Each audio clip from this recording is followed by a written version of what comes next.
नमो नमः मित्रों, आपका भार्गव संस्कृत पाठशाला में हार्दिक स्वागत करता हूं। मैं हूं अभिषेक तिवारी। जैसा कि आप सभी को पता है कि हम लोग दर्शन पर चर्चा कर रहे थे। हम लोग का सांख्य योग तक हो गया था। आज का हम लोग का जो टॉपिक है वो है न्याय दर्शन। क्या है? न्याय दर्शन। न्याय दर्शन में हम देख रहे हैं कि जो षड आस्तिक दर्शन थे, जो 6 आस्तिक दर्शन हैं, उन 6 आस्तिक दर्शन में हमने देखा, क्या क्या देखा। हमने सबसे पहले तो हमने दर्शन की भूमिका पढ़ी, उसके बाद सांख्य दर्शन देखा, फिर उसके बाद योग दर्शन देखा। सांख्य और योग।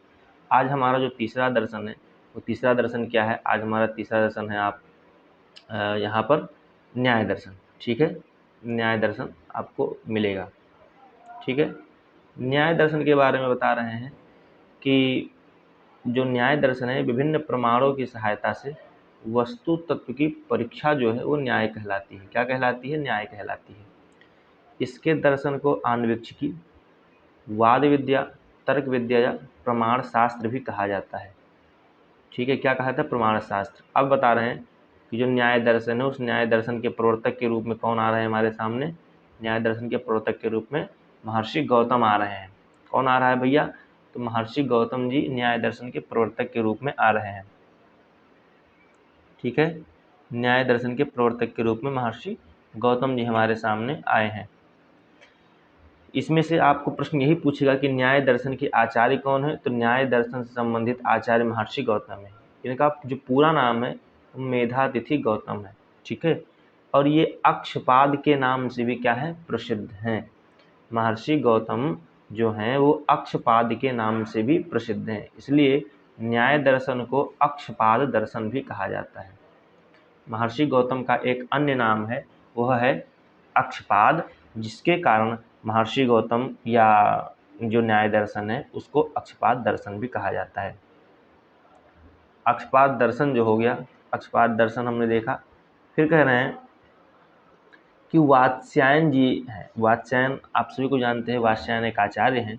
वो कहते हैं कि प्रमाणों के द्वारा किसी विषय की परीक्षा करना ही क्या है? न्याय है।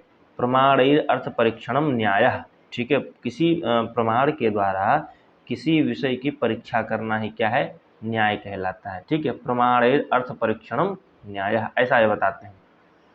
अब हमारे सामने अब देख रहे हैं कि न्याय दर्शन का लगभग 2000 वर्षों के इतिहास की 2 धाराएं हैं। ठीक है, न्याय दर्शन लगभग बहुत पुराना है, 2000 वर्ष पुराना है, और जो उसके इतिहास है वो 2 धाराएं हैं, अर्थात न्याय 2 भाग में बटा है।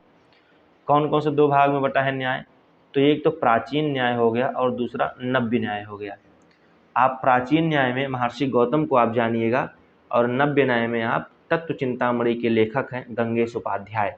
तो नव्य न्याय के प्रवर्तक में आप गंगेश उपाध्याय को जानिएगा, और प्राचीन न्याय में आप महर्षि गौतम को। ठीक है, ये यहाँ से इम्पॉर्टेंट है, आप इसको ध्यान से देख लीजिएगा कि जो न्याय है वो प्राचीन न्याय और नव्य न्याय 2 भाग में बटा, जिसमें जो प्राचीन न्याय है, प्राचीन न्याय इसके प्रवर्तक महर्षि गौतम है, और जो नव्य न्याय है इस नव्य न्याय के प्रवर्तक कौन है? तो गंगेशोपाध्याय है। ठीक है, नव्य न्याय से गंगेशोपाध्याय ले लीजिएगा और प्राचीन न्याय से आप महर्षि गौतम ले लीजिएगा। अब जो यहाँ तत्व चिंतामणि दिख रहा है वो तत्व चिंतामणि के लेखक कौन है? तो तत्व चिंतामणि के लेखक आपके गंगेशोपाध्याय हैं। एग्जाम में यदि आपसे पूछ ले कि भैया तत्व चिंतामणि के लेखक कौन है, तो आप बताएंगे कि तत्व चिंतामणि के लेखक कौन है? तो गंगेशोपाध्याय जी। ठीक है, और गंगेशोपाध्याय नव्य न्याय की जो धारा है उस नव्य न्याय के प्रवर्तक आचार्य हैं। और प्राचीन न्यायिक कौन है? तो महर्षि गौतम प्राचीन न्याय के हैं। यहाँ तक आपने जाना। न्याय दर्शन का मूल ग्रंथ क्या है? न्याय सूत्र है। मैंने बताया कि जो भी दर्शन हो, क्या है? जो भी दर्शन हो उस दर्शन में पीछे सूत्र लगा दो। ठीक है, पीछे सूत्र लगा दिया करो, बस उस दर्शन का ग्रंथ हो जाएगा। जैसे उदाहरण के रूप में हम देखें कि यहाँ न्याय दर्शन लिखा है, तो इस दर्शन को काट दो, दर्शन के जगह सूत्र लगा दो। क्या लिख दो? सूत्र लिख दो। तो अब हो गया न्याय सूत्र। क्या हो गया? न्याय सूत्र। और यही देखो वही न्याय सूत्र लिखा है। यदि सांख्य होगा तो सांख्य में भी सूत्र लगा दो, सांख्य सूत्र। योग होगा तो योग में सूत्र लगा दो, योग सूत्र। न्याय है तो न्याय में सूत्र लगा दो, न्याय सूत्र। इस प्रकार से कहा जाता है। ठीक है, तो न्याय दर्शन का जो मूल ग्रंथ है वो न्याय सूत्र है। इसके बाद भी अनेक ग्रंथ लिखे गए हैं। उन ग्रंथ वो कौन कौन से ग्रंथ हैं, उन ग्रंथ के कर्ता कौन है, आइए हम लोग देखते हैं। आपको दिख रहा होगा न्याय दर्शन के प्रमुख ग्रंथ और उनके कर्ता। न्याय सूत्र आपके महर्षि अक्षपाद गौतम का है। न्याय भाष्य के रचनाकार हैं वात्स्यायन, ठीक है। न्याय भाष्य के रचनाकार कौन है, वात्स्यायन जी हैं। उसके बाद आप न्याय वार्तिक देख रहे हैं, न्याय वार्तिक उद्योतकर इसके लेखक हैं। तात्पर्य टीका वाचस्पति मिश्र की रचना है। न्याय मंजरी आपके सामने आती है, ये जयंत भट्ट की रचना है। न्याय कुसुमांजलि, आत्म तत्व विवेक, तात्पर्य परिशुद्धि, ये जो तीन टीकाएं हैं ये उदयनाचार्य की रचना है, ठीक है ना। फिर अगला आता है, अगला आप महत्वपूर्ण है, क्या है, तो न्याय सिद्धांत मुक्तावली, इसके रचनाकार विश्वनाथ पंचानन जी है, ठीक है। तर्क संग्रह आता है, अन्नम भट्ट ने लिखा है। तर्क भाषा केशव मिश्र जी ने लिखा है, ठीक है। ये न्याय से संबंधित ग्रंथ है। अन्नम भट्ट के द्वारा जो तर्क संग्रह लिखा गया है ये न्याय और वैशेषिक दोनों का प्रकरण ग्रंथ है, और जो तर्क भाषा है ये केवल नैयायिक ग्रंथ है, ठीक है भैया। न्याय का हम लोगों ने देखा। अब आगे बढ़ते हैं। अगला हमारा जो दर्शन है, हमारा दर्शन क्या है, तो अगले दर्शन के रूप में हमारे सामने वैशेषिक दर्शन आता है, ठीक है। जो वैशेषिक दर्शन है वो षड आस्तिक दर्शन में से एक है। यहाँ ये आपसे पूछा जाएगा कि इस दर्शन के प्रवर्तक कौन है, तो इस दर्शन के प्रवर्तक ऋषि महर्षि कणाद है। कणाद का एक अन्य नाम आपके सामने आता है, क्या आता है, कणभुक। क्या आता है अन्य नाम, कणभुक, ठीक है। इनको कणभुक के नाम से भी जाना जाता है। क्यों, क्योंकि ये धान के छोटे छोटे कणों को बीन करके, धान के कणों को बीन करके खाया करते थे, इकट्ठा करते थे, संग्रह करते थे और उनको ही खाते थे और अपना जीवन यापन करते थे, जिसके कारण इनको क्या कहा गया, जिसके कारण इनको कणभुक कहा गया, ठीक है। यह धान के कणों को इकट्ठा संग्रह कर उन्हें ही खाकर तपस्या करते थे, इसलिए इनको कणभुक कहा। कुछ आचार्य मानते हैं कि नहीं, ऐसी बात नहीं है, ये इनको कणभुक इसलिए कहा गया कि कुछ लोग कहते हैं कि परमाणु, कण, कण यहाँ लिखा है देखो, कण अर्थात परमाणु, क्या है, कण, कण अर्थात परमाणु तत्व का सूक्ष्म विचार इन्होंने प्रस्तुत किया, इसलिए इन्हें कणाद कहते हैं। हमारा जो धर्म, हमारे जो शास्त्र इत्यादि है, अर्थात जो सनातन संपदा, सनातन पद्धति में जो हमारे शास्त्र इत्यादि लिखे गए जो ग्रंथ हैं, यदि हम उन ग्रंथों का सूक्ष्म रूप से अध्ययन करें तो वर्तमान में जो कोई पाश्चात्य वैज्ञानिक या भारतीय वैज्ञानिक है, जो वर्तमान में जिनका नाम आता है कि फलाने ने परमाणु का शोध किया, धमाके ने शोध किया, ठीक है, तो ऐसा नहीं है। हमारे ऋषि मुनियों ने अपनी योग साधना के बल पर अनेक तमाम तरीके के अनेक ऐसे खोज किए हैं, हाँ, लेकिन बहरहाल ये है कि उनकी प्रसिद्धि उतनी नहीं हुई है, तो उसके कारण उनको नहीं माना जाता है। लेकिन जो परमाणु है, परमाणुवाद भी आचार्य कणाद ने ही दिया था, ठीक है, सबसे पहले। खैर ये सब कोई नहीं मान रहा है, आज जो फलाने धमाके का नाम है वही लोग मानते हैं। इतना देखा, फिर कह रहे हैं कुछ अन्य का मत है कि दिन भर ये समाधि में रहते थे और रात्रि में कणों का संग्रह करते थे, रात में, ठीक है। और इस प्रकार का जो कर्म है या वृत्ति है वो किसकी है, तो उल्लू पक्षी की है। अथवा कह रहे हैं कि ईश्वर ने उनको उनकी तपस्या से प्रसन्न होकर उल्लू पक्षी के रूप में, किस पक्षी के रूप में, तो उल्लू पक्षी के रूप में इन्हें शास्त्र का उपदेश किया, जिसके कारण इस दर्शन को अवलूक के दर्शन के भी नाम से जाना जाता है, ठीक है। यहाँ ये महत्वपूर्ण है कि वैशेषिक दर्शन को किस नाम से जाना जाता है, तो वैशेषिक दर्शन को आप अवलोक के दर्शन के भी नाम से यह दर्शन प्रसिद्ध है, ठीक है। यहाँ ये ध्यान देने योग्य बात है। इस दर्शन के तीन नाम हैं, पहला तो वैशेषिक ही है, दूसरा कणाद और तीसरा अवलोक के दर्शन। ये लाइन भी आप यहाँ से आप इस लाइन को भी ध्यान दीजिएगा, लिख लीजिएगा, ये इंपॉर्टेंट लाइन है, ठीक है। फिर कह रहे हैं महर्षि कणाद का वैशेषिक सूत्र पर, वैशेषिक सूत्र क्या है, प्रमुख ग्रंथ है, ठीक है भैया। इतना हमने देखा। वैशेषिक सूत्रों की संख्या कितनी है, तो 370 वैशेषिक सूत्र की संख्या है। आगे बढ़ते हैं, 370 वैशेषिक सूत्र की संख्या है। और प्रत्येक में दो आने के कोई बहुत वो नहीं कि ये इंपॉर्टेंट हो, ठीक है। इनके अनुसार ये भी बहुत नहीं। वैशेषिक दर्शन के प्रमुख वाद के रूप में आपका परमाणुवाद आता है, ठीक है। यहाँ से ये प्रसिद्ध है कि परमाणुवाद किस दर्शन से संबंधित है, तो यह वैशेषिक दर्शन से संबंधित है, ठीक है। किसने दिया, तो महर्षि अक्षपाद ने दिया या महर्षि कणाद ने दिया, ठीक है भैया। ये यहाँ से आप लोग ध्यान दीजिएगा और इसको लिख लीजिएगा। अब यहाँ पर वैशेषिक दर्शन के कुछ प्रमुख ग्रंथ आए हैं। क्या आए हैं, वैशेषिक दर्शन के कुछ प्रमुख ग्रंथ, ठीक है, और उन ग्रंथ के ग्रंथकार, ठीक है। यहाँ आपका वैशेषिक सूत्र आया। वैशेषिक सूत्र के रचयिता कौन है? महर्षि कणाद है। वैशेषिक भाष्य आया जिसके आत्रेय जी हैं। पदार्थ धर्म संग्रह प्रशस्त पाद हैं। न्याय कंदली श्रीधर लीलावती न्याय लीलावती वल्लभाचार्य हैं। ठीक है, ये वैशेषिक दर्शन के कुछ महत्वपूर्ण दर्शन हैं, ग्रंथ हैं, वैशेषिक दर्शन के ग्रंथ हैं, और उन ग्रंथ के कुछ ग्रंथकार आपके सामने आते हैं। यहाँ से इसमें से प्रश्न क्या, इसमें से कोई ग्रंथ देगा और उन ग्रंथकार पूछ लेंगे। ठीक है, बस इतने प्रश्न यहाँ से बनता है। न्याय हो गया, वैशेषिक हो गया। अब हम लोग सामान्यतः मीमांसा दर्शन का परिचय देखें। क्या देखेंगे? तो मीमांसा दर्शन का परिचय देखेंगे। ठीक है, मीमांसा दर्शन। मीमांसा जो दर्शन है वो आस्तिक, जो 6 आस्तिक दर्शन है, उन 6 आस्तिक दर्शनों में महत्वपूर्ण दर्शन है। वेदों को मान्यता देने के कारण, किसको मान्यता देने के कारण? तो वेदों को मान्यता देने के कारण यह आस्तिक दर्शन के अंतर्गत आता है। यह पूर्णतः वेदों पर आधारित दर्शन है। मीमांसा दर्शन के प्रवर्तक आचार्य के रूप में कौन आते हैं? तो यहाँ से देखिए, मीमांसा दर्शन के प्रवर्तक आचार्य के रूप में महर्षि जैमिनी का नाम आता है। मीमांसा जो शब्द है, इस मीमांसा शब्द का अर्थ क्या होता है? तो इसका सामान्य अर्थ होता है विचार करना। हम किसी बात पर, किसी तत्व को लेकर के या किसी भी संबंध में हम जो भी विचार करते हैं उसी को क्या कहते हैं? मीमांसा कहते हैं। तो जो मीमांसा दर्शन है वो भारतीय दर्शन में 2 प्रकार से उल्लेख मिलता है इसका। किसका? मीमांसा का। एक तो पूर्व मीमांसा जिसको केवल मीमांसा कहते हैं, और दूसरा उत्तर मीमांसा। इस उत्तर मीमांसा को वेदांत कहते हैं।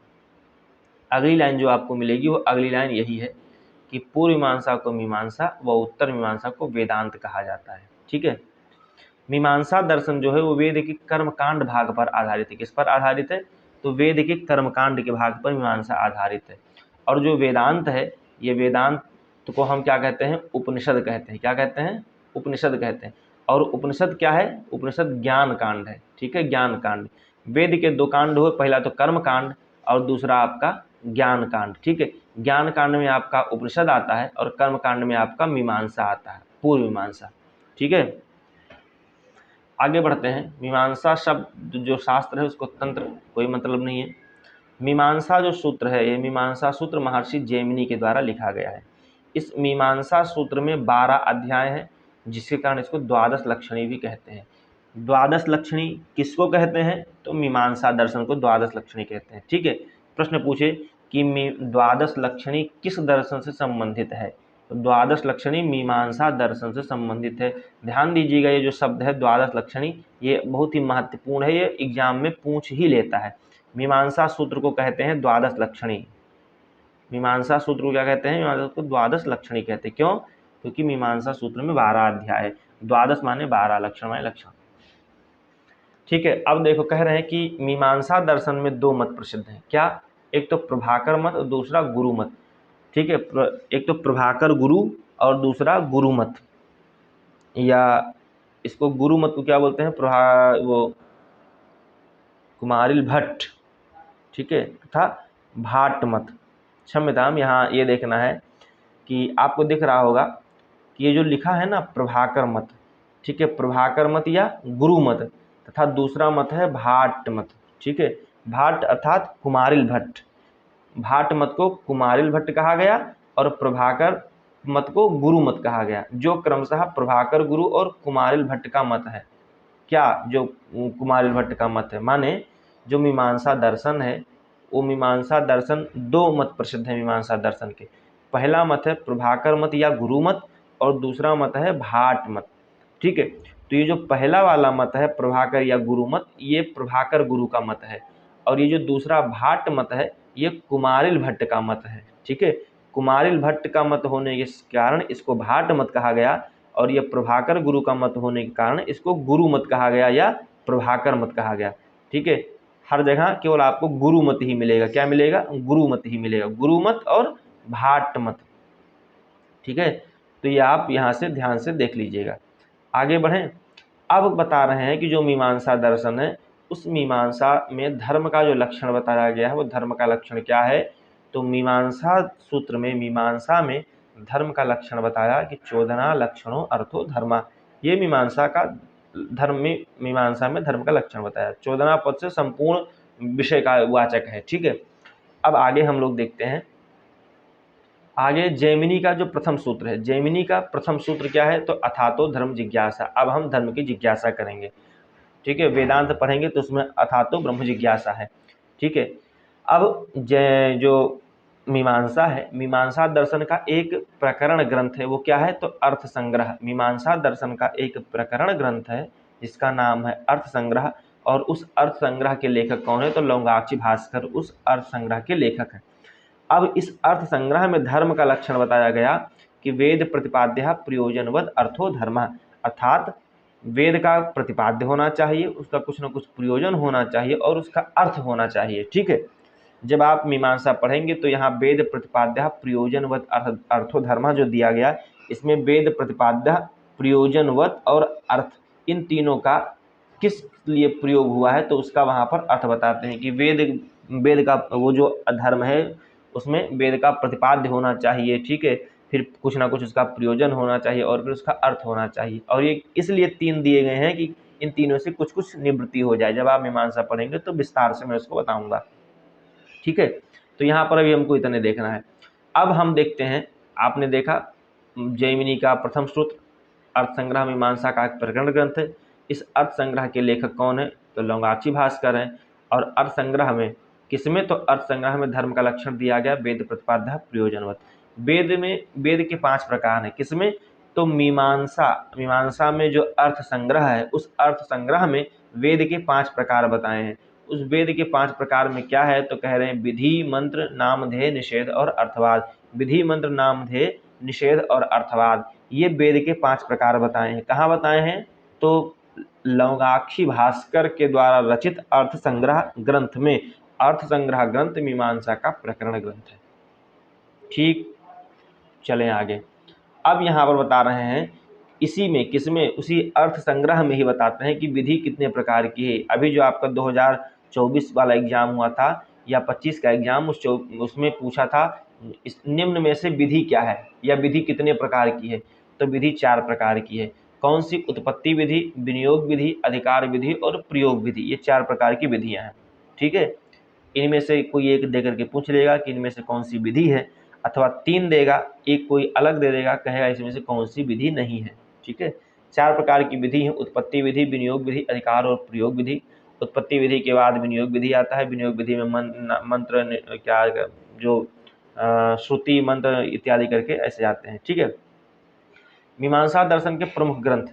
अब मीमांसा दर्शन के प्रमुख ग्रंथ और ग्रंथकार हैं, जिसमें आपके साबर भाष्य ग्रंथ है, जिसके रचनाकार कौन है? सबर स्वामी है। श्लोक वार्तिक और तंत्र वार्तिक तथा टुप टीका, जिसके रचनाकार कौन है? कुमारिल भट्ट जी हैं। आपका जैमिनी न्यायमाला मध्वाचार्य है। अर्थ संग्रह अभी हमने पढ़ा, लौंगाक्षी भास्कर है। न्याय मंजरी जयंत भट्ट की न्याय मंजरी है, ठीक है। इतना हम लोग देखे मीमांसा दर्शन के प्रमुख ग्रंथ हैं।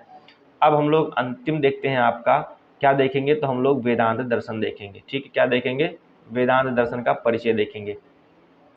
वेदांत दर्शन को उत्तर मीमांसा कहा जाता है। मैंने बताया ना, मीमांसा को 2 भाग में बांटा, एक तो पूर्व मीमांसा और दूसरा उत्तर मीमांसा। तो पूर्व मीमांसा को केवल मीमांसा कहा गया, और जो उत्तर मीमांसा है उस उत्तर मीमांसा को क्या कहा गया? वेदांत कहा गया, ठीक है ना। वही बता रहे हैं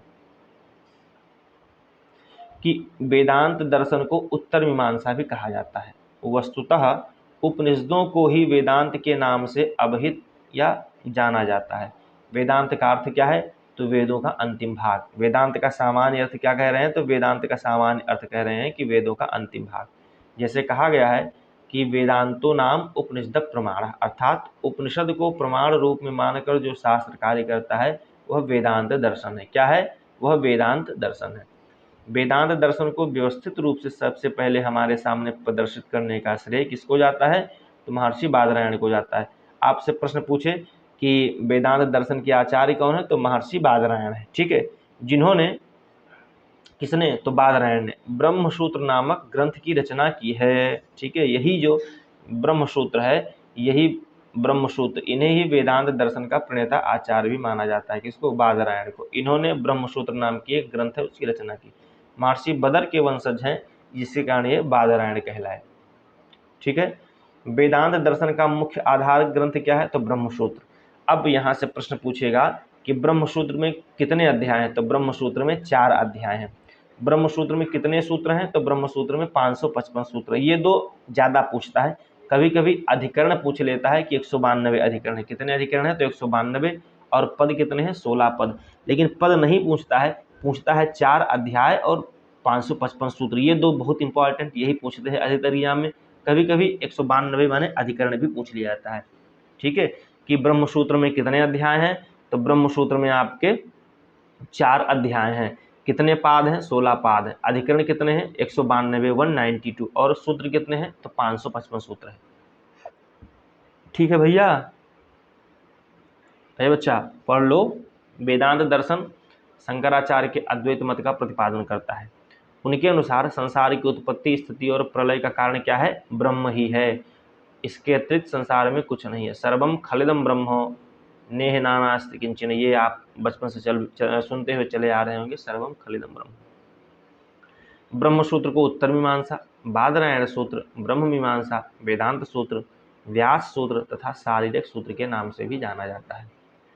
जो अद्वैत वेदांत है, उस अद्वैत वेदांत का सर्वप्रथम, ठीक है, अद्वैत वेदांत के प्रवर्तक कौन है, तो गौड़पादाचार्य हैं अद्वैत वेदांत के। इन्होंने ही क्या लिखी, इन्होंने मांडूक्य कारिका लिखी है, इन्हीं की रचना है, किसकी, गौड़पादाचार्य की। अद्वैत का प्रवर्तक आचार्य किसको कहते हैं, शंकराचार्य जी को। तो शंकराचार्य जी को अद्वैतवाद का प्रवर्तक आचार्य कहा जाता है। ठीक है, अद्वैत मत को सांकर मत या सांकर दर्शन भी कहा जाता है, किसको, अद्वैत मत को। ठीक है, ब्रह्म सूत्र पर उपलब्ध भाष्य में सबसे अधिक प्राचीन सांकर भाष्य है। आदि गुरु शंकराचार्य ने जो भाष्य लिखा उसी को सांकर भाष्य कहते हैं, और सांकर भाष्य को अलग नाम से भी जानते हैं, जिसे क्या कहते हैं, श्री भाष्य या शारीरक भाष्य। क्या कहते हैं, शारीरक भाष्य, श्री भाष्य नहीं, वो तो रामानुजाचार्य का भाष्य है श्री भाष्य। ठीक है, तो जो सांकर भाष्य है आदि गुरु शंकराचार्य ने लिखा, इस सांकर भाष्य को शारीरक भाष्य के नाम से भी जाना जाता है। किस भाष्य के नाम से, शारीरक भाष्य। ठीक है, शंकराचार्य जी का जन्म केरल प्रदेश के पूर्णा नदी के तट पर कलाड़ी नामक गांव में हुआ था। इनके पिता का नाम क्या था, इनके पिता के नाम बता रहे हैं कि शिवगुरु, माता का नाम सुभद्रा था। इन्होंने ब्रह्म सत्यम जगन मिथ्या कहा, मायावाद की स्थापना की। ठीक है, ये इतना हमने देखा। अब कह रहे हैं वेदांत दर्शन का प्रथम सूत्र क्या है, अथातो ब्रह्म जिज्ञासा। ठीक है, मीमांसा में हमने क्या देखा था, अथातो धर्म जिज्ञासा, और वेदांत में देख रहे हैं अथातो ब्रह्म जिज्ञासा। वेदांत दर्शन के प्रमुख ग्रंथ, वेदांत दर्शन के प्रमुख ग्रंथ और ग्रंथकार में शंकराचार्य ने शारीरिक भाष्य लिखा है, रामानुजाचार्य का श्री भाष्य, मध्वाचार्य का पूर्ण प्रग भाष्य, और कह रहे हैं कि जो भास्कराचार्य जी हैं, भास्कराचार्य का वल्लभाचार्य है, भास्कराचार्य जी का वल्लभाचार्य है, और निम्बारकाचार्य का वेदांत, ये यहाँ थोड़ा सा वेदांत पारिजात कर लीजिएगा, क्या, वेदांत पारिजात, वेदांत पारि लिखा है, जात यहाँ से लिख लीजिएगा, हो जाएगा वेदांत पारिजात। ठीक है, और श्रीकंठ ने शैवभाष्य, वल्लभाचार्य ने अणुभाष्य, विज्ञान भिक्षु ने विज्ञान वृत्तभाष्य लिखा है। ये यहाँ तक हमने वेदांत दर्शन के कुछ आचार्य देखे और उनके ग्रंथ देखे। अब यहाँ आपको दिख रहा है वेदांत के प्रमुख आचार्य संप्रदाय और उनके भाष्य। पिछले एग्जाम में, ठीक 2024 वाले एग्जाम में, इसमें से जो संप्रदाय है उस संप्रदाय को क्रम से पूछ लिया था कि इसमें से कौन से संप्रदाय क्रम से हैं, तो आपको बताना है कि इनमें से क्रम से कौन है। तो आप आचार्य शंकर सबसे पहले आते हैं, आचार्य संप्रदाय, भाष्य और काल। तो आचार्य शंकर सबसे पहले आते हैं, जिन्होंने अद्वैत संप्रदाय की स्थापना की। अद्वैत संप्रदाय के थे ये, जिनका भाष्य शारीरिक भाष्य है और इनका समय 8वीं शताब्दी है। आपके भास्कराचार्य जी आते हैं, जिनका संप्रदाय भेदाभेद है, भाष्य भास्कर भाष्य, समय 10वीं शताब्दी है। ठीक है भैया, अब आपके आते हैं आपके रामानुजाचार्य जी। रामानुजाचार्य जी ने विशिष्टाद्वैत संप्रदाय के हैं, श्री भाष्य लिखा है, 11वीं शताब्दी के हैं। मध्वाचार्य द्वैत संप्रदाय, पूर्ण प्रज्ञ भाष्य, 12वीं शताब्दी। निम्बारकाचार्य द्वैताद्वैत वेदांत पारिजात लिखा, ये भी 12वीं शताब्दी के हैं। श्रीकंठ ने शैव विशिष्ट अद्वैत लिखा, ये भी शैव भाष्य इन्होंने लिखा है, इनकी ग्रंथ है, ये 12वीं शताब्दी के हैं। ये तीनों 12वीं शताब्दी के हैं, लेकिन पहले मध्वाचार्य जी हैं, फिर निम्बारकाचार्य हैं, फिर श्रीकंठ हैं। ठीक है, और श्रीपति जी जो हैं वो वीर शैव विशिष्ट अद्वैत हैं, इन्होंने श्रीकर भाष्य लिखा है, 14वीं शताब्दी के हैं। ठीक है, और उसके बाद में आपके वल्लभाचार्य जी आते हैं। कौन आता है? वल्लभाचार्य आते हैं, जिन्होंने शुद्धाद्वैत अणुभाष्य लिखा है, 14-15वीं शताब्दी के हैं। विज्ञान भिक्षु आते हैं, आविर्भागाद विज्ञान भाष्य 16वीं शताब्दी के। बलदेव अचिंत्य भेदाभेद गोविंद भाष्य 17वीं शताब्दी के। ये नहीं पूछा जाता है, ये भी नहीं पूछा जाता है, ये एग्जाम में पूछ लिया जाता है, ठीक है। उसके बाद में आपसे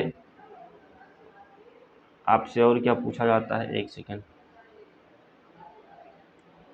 हाँ, आपसे इसमें से ये पूछा जाता है क्या, शंकराचार्य वाला माने सारी अद्वैत पूछ लिया जाता है, और रामानुज पूछ लेता है पूर्ण प्रज्ञ।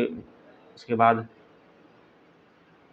आपका मध्वाचार्य, निम्बारकाचार्य, और फिर आपका श्रीकंठ, ये और ये पूछ लिया जाता है, ठीक है। इतना ये इंपॉर्टेंट है, इसको ध्यान से देख लीजिएगा। ये श्रीपति वाला भी देख लीजिएगा, शैव विशिष्ट, वल्लभाचार्य और विज्ञानरत्न बलदेव, इतने आपके हो गए भैया। अब इतने होने के बाद आपका जो दर्शन का टॉपिक था, वो दर्शन का टॉपिक यहीं पर समाप्त हो जाता है, ठीक है। दर्शन का जो टॉपिक है, वो दर्शन का टॉपिक यहीं पर समाप्त हो जाता है। अब हम लोग अगले टॉपिक में मिलते हैं, तब तक के लिए हरि ओम, नमो नमः।